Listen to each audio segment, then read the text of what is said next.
C'est une pièce qui m'a fait un peu passer par toutes les émotions. Elle est par moments triste, angoissante, mais également très drôle et fun à d'autres moments. En tout cas, elle est vraiment prenante. Les décors et la lumière étaient sublimes. Les masques des animaux étaient hyper bien faits.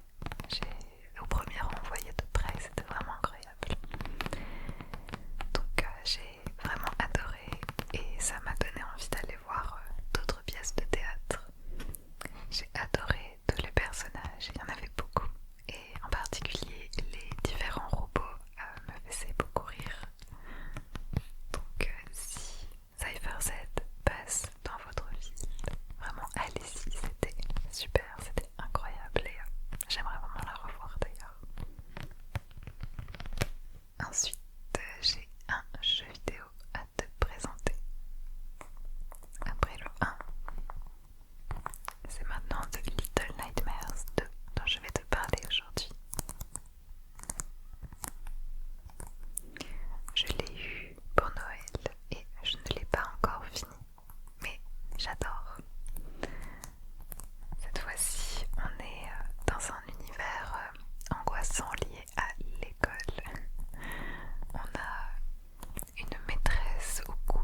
situer un petit peu, c'est un film qui se passe aux États-Unis dans les années 70. On y suit un groupe d'adolescents. Les personnages principaux sont un ado de 15 ans, un petit peu enfant star, il a joué dans des films étant enfant. Et devenu ado, il s'est plutôt tourné vers le business. Il fait la communication de diverses entreprises qui vendent un peu de tout et n'importe quoi. Et on a également une jeune femme de 25 ans, un peu paumée, qui s'occupe de faire des photos de classe dans les lycées. C'est d'ailleurs là qu'ils se rencontrent. Lui a le coup de foudre immédiat. D'ailleurs, il va l'embarquer dans ses affaires. Ils vont se mettre à vendre des waterbeds, des lits avec un matelas rempli d'eau. Pendant tout le film, j'ai juste eu envie de tester ces matelas. D'ailleurs, où est-ce que je l'ai mis? À la base, j'avais pris ce déclencheur pour te parler du film, mais je me suis laissée embarquer par la moumoute. Donc il va arriver plein de choses à tout ce petit groupe. C'est assez rigolo. Donc, on se laisse bien prendre par l'ambiance du film. C'est très 60s de par la musique, les décors, le look, mais aussi les événements, le sexisme.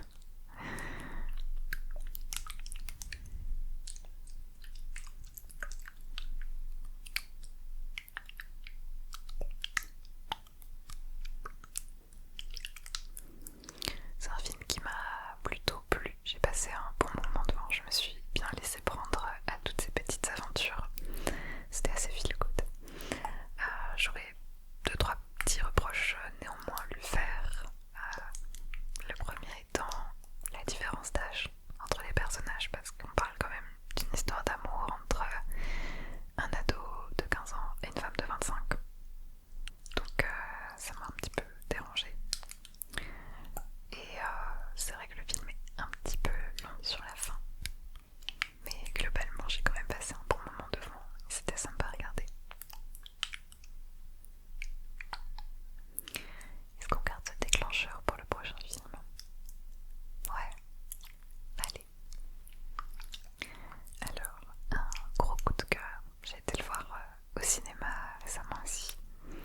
Il s'agit de, attention accent horrible, The Father avec Anthony Hopkins. C'est le genre de film où l'entièreté de la salle chiale un max. Voilà, comme ça tu es prévenu.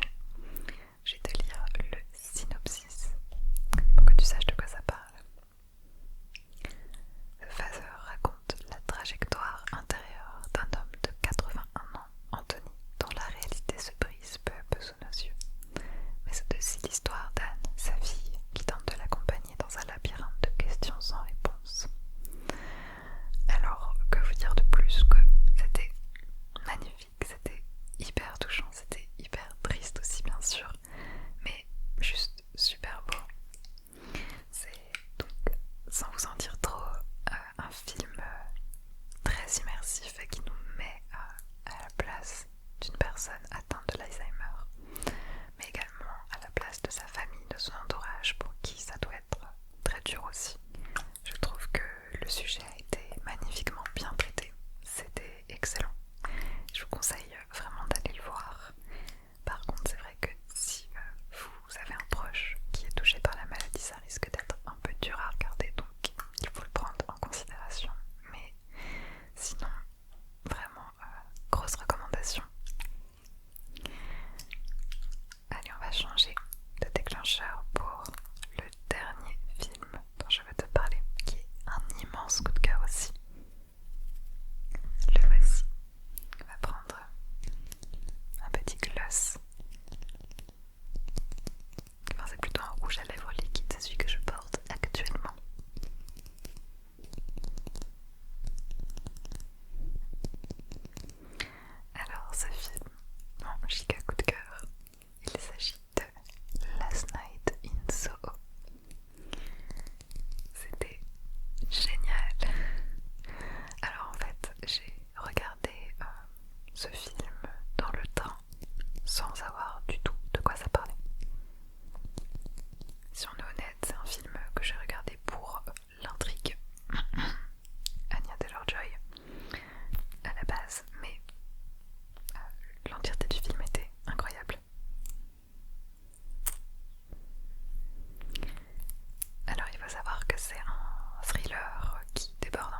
ce que je te montre, mais bon, j'imagine que tu as vu.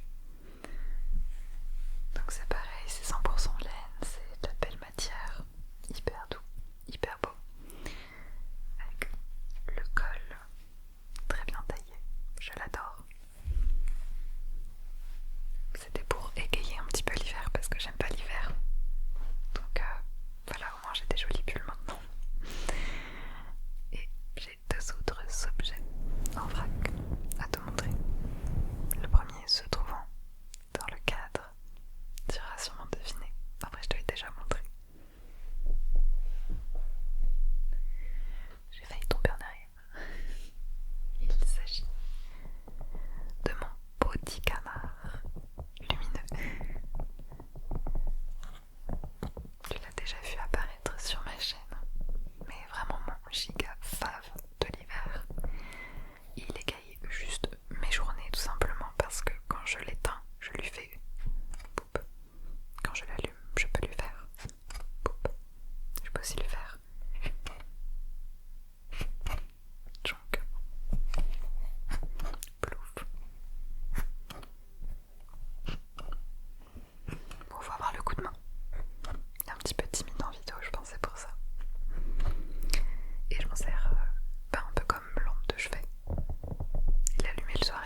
l'émotion va se retourner, donc elle va pas s'en sortir comme ça.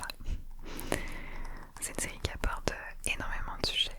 On a le sujet du genre avec l'un des enfants, les liens familiaux, l'adultère, les traumas, on a même une histoire de secte aussi, bref, beaucoup de choses.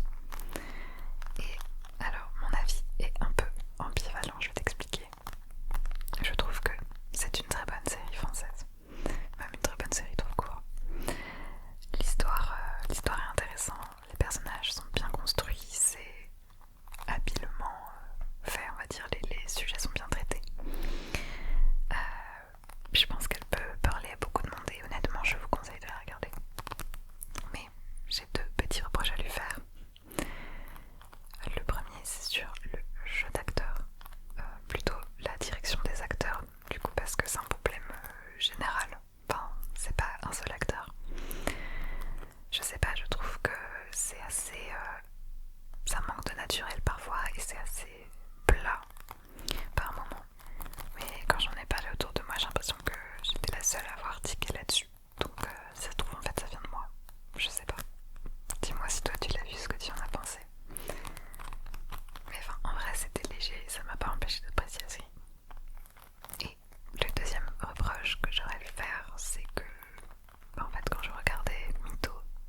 c'est un super livre si vous voulez en apprendre plus sur l'histoire des arts. Il est hyper complet et en même temps on peut se permettre de feuilleter un petit peu comme ça ou d'aller directement à ce qui nous intéresse et on aura de belles œuvres et un petit texte à côté.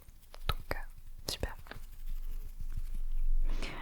Ensuite j'ai un livre que je n'ai pas en physique, je l'ai lu sur ma liseuse.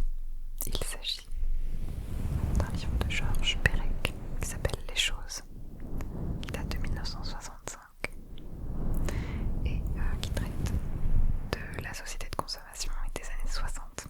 Il est d'ailleurs sous-titré Les choses, une histoire des années 60. Je l'ai lu un petit peu par hasard. C'est un roman de sociologue qui suit un couple des années 60 de la classe moyenne à Paris. On va donc les suivre dans leur rêve de richesse. Et d'ailleurs on ne les suit pas tant eux mais surtout les objets qui les entourent. D'où le titre de ce roman. C'est donc un livre qui traite directement de la société de consommation qui explosait évidemment dans les années 50-60 et de l'insatisfaction perpétuelle qu'elle emmène, car il en faut toujours plus pour chercher le bonheur et on ne se satisfait plus de ce qu'on a, bref, mais en vrai ça la critique, pas non plus explicitement comme ça, c'est pas en mode société.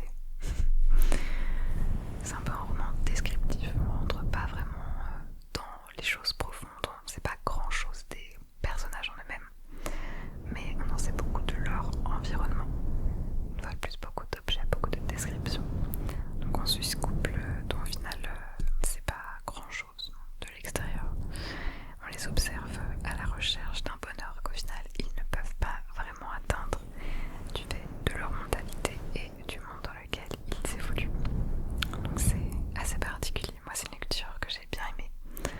Après ce sera pas le genre de roman avec intrigue et sensation. Donc je vous le recommande si le thème et l'univers vous intéressent, la société de consommation dans les années 60, tout ça. Ensuite nous avons une BD. Alors j'arrive après tout le monde, je suis désolée, c'est toujours le cas dans mes bilans culturels, on est habitué. Il s'agit de la BD Sai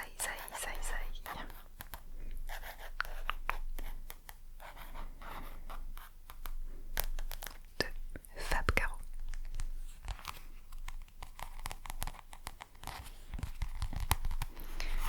Je te lis le synopsis également. Le synopsis, le résumé. Pour n'avoir pu présenter sa carte de fidélité au supermarché, un auteur de bande dessinée est confronté à un vigile avec lequel il a une altercation. Il parvient à s'enfuir et sa traque par la police provoque une réaction en chaîne. Les médias s'emballent, la société se divise. C'est une BD que j'ai beaucoup aimée et je pense que c'est très populaire en ce moment. Antoine m'a dit qu'ils avaient fait un Secret Santa à son boulot et que sur 20 cadeaux, 4 étaient des BD Sai. C'est une BD assez absurde, un humour absurde que j'aime beaucoup.